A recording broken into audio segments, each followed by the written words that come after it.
Ladies and gentlemen, It's the kind of hour. are you ready for start time? Let's talk dance. Ladies and gentlemen, I don't know what this is coming down through the audience. Ashani, Mfuko.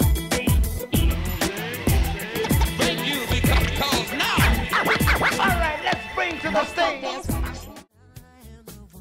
Hey guys, welcome back to the Kinder Hour. Let's talk dance with Ashani and Mfuko. That's me, your host, Ashani and Mfuko, live from New York City on TalkingAlternative.com.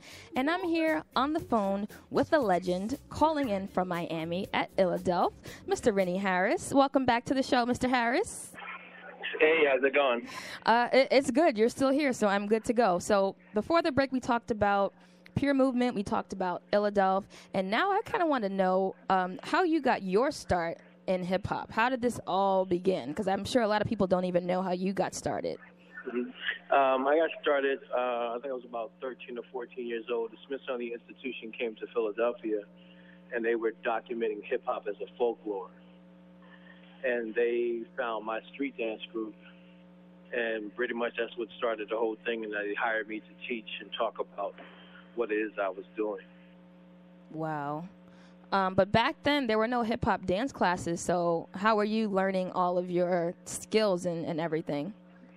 Well, I mean, like everybody else, well, put it this way, before it was called hip-hop, everybody was it's just a social thing. Everybody was doing it in a community. It wasn't anything that, you had to go to class and learn. And I remember someone actually saying they were going to a dance class or something, and I remember laughing as a child because I couldn't kind of put it together in my brain about how people went to school to learn how to dance. I just thought you went to school for academics. Mm-hmm. You know what I mean? So it was sort of weird, that whole process. But, yeah, self-taught, like most people of my generation and above me.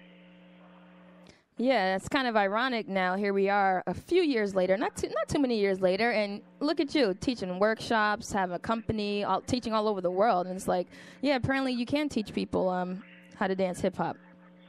No, I mean, yeah, you can. We've been lecturing. I've lectured in Harvard University, Yale, and major places. I teach a hip-hop course, a lecture course at University of California, Los Angeles, UCLA.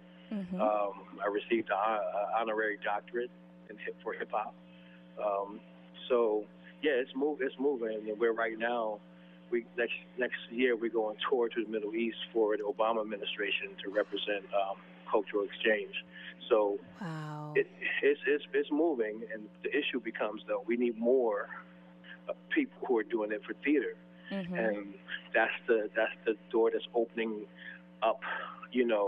The viewpoint, so to speak. What we're seeing on television, that's going to die at some point, and it's going to change, and then everyone's going to be running around scrambling like eggs, you know what I mean? Absolutely. And speaking of television, how do you feel about the portrayal of so-called hip-hop dance on a lot of these TV shows? Television? No, not how you feel about television.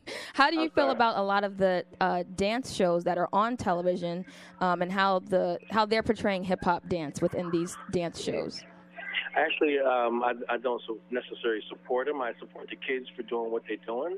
I know that the shows are basically just exploiting it, and honestly, to be very honest, what they're doing is what I remember as being street funk, not hip hop, mm-hmm. and that's isolated jazz, isolation from jazz, yep. with hip hop attitude. Real hip hop is a social dance.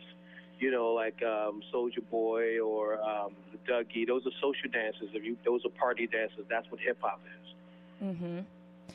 So how do you feel when I don't know if you even watch this stuff. I agree with what you said, by the way, but how do you feel when you see the shows and they're calling it hip-hop and there's no social dance involved, there's no social dance in it at all, there's no elements of hip-hop in it at all? Well,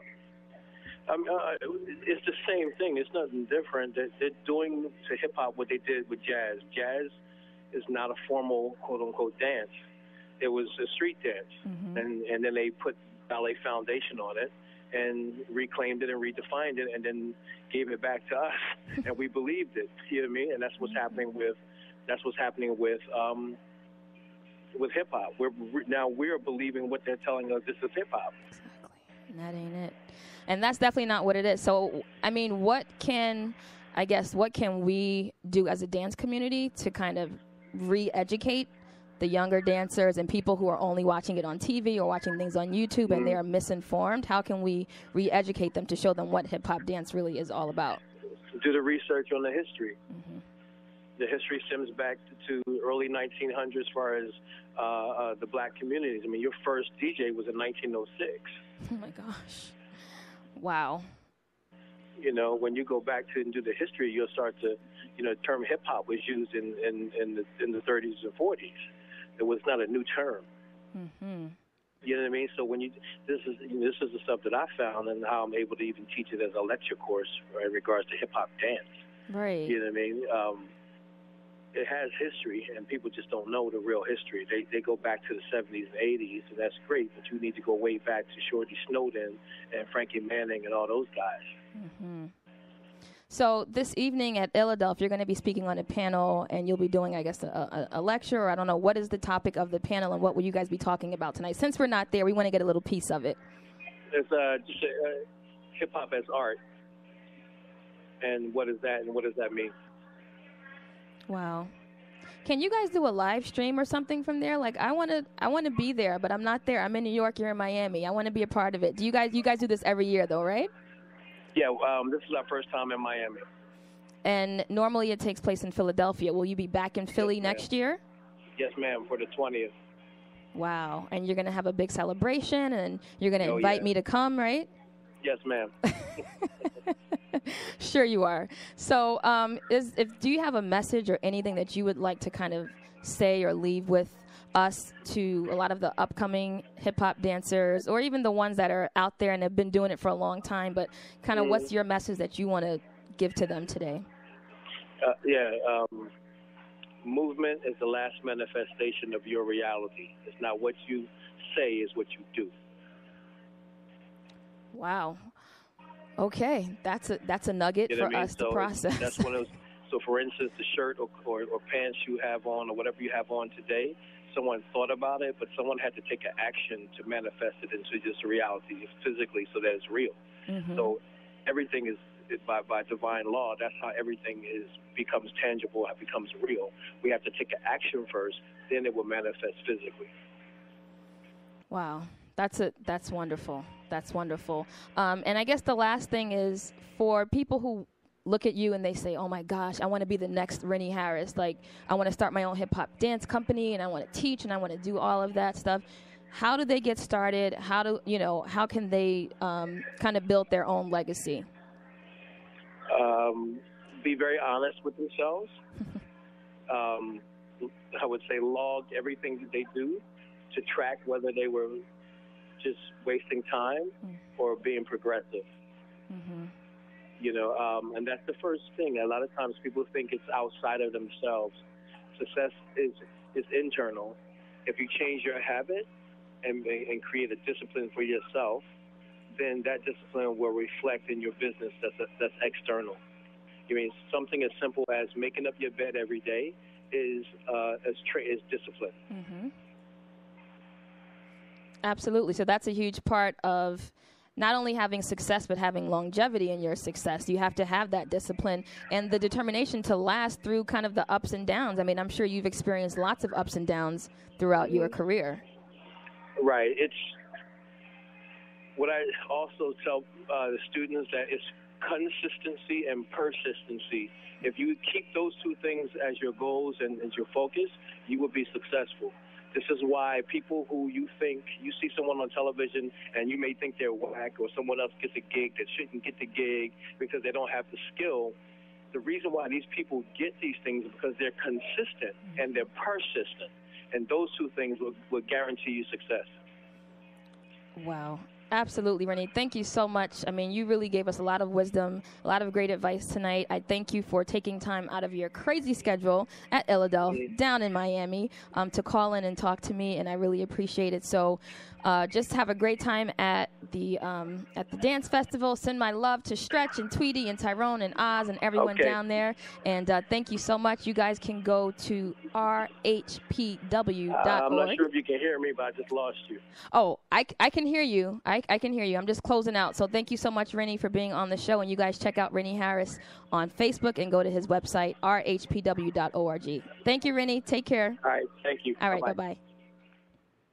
You want to enhance your company's web presence with an eye-catching and unique website design? Would you like to incorporate professional video marketing or mobile marketing into your organization's marketing campaign? Mission 101 Media offers a unique marketing experience that will set you apart from your competitors, magnify your brand exposure, and enhance your current marketing efforts. Their services include video production and editing, web design, graphic design, photography, social media management, and now introducing mobile marketing. Their motto is, we do whatever it takes to make our clients happy. Contact them today at mission101media.com. Would you like to advertise your company's products or services on the Kiner Hour? Become one of our sponsors and get extensive online promotion and advertising for your business. Email info@kinerinterprises.com for more information on our affordable and competitive sponsorship packages. Businesses of all types are welcome.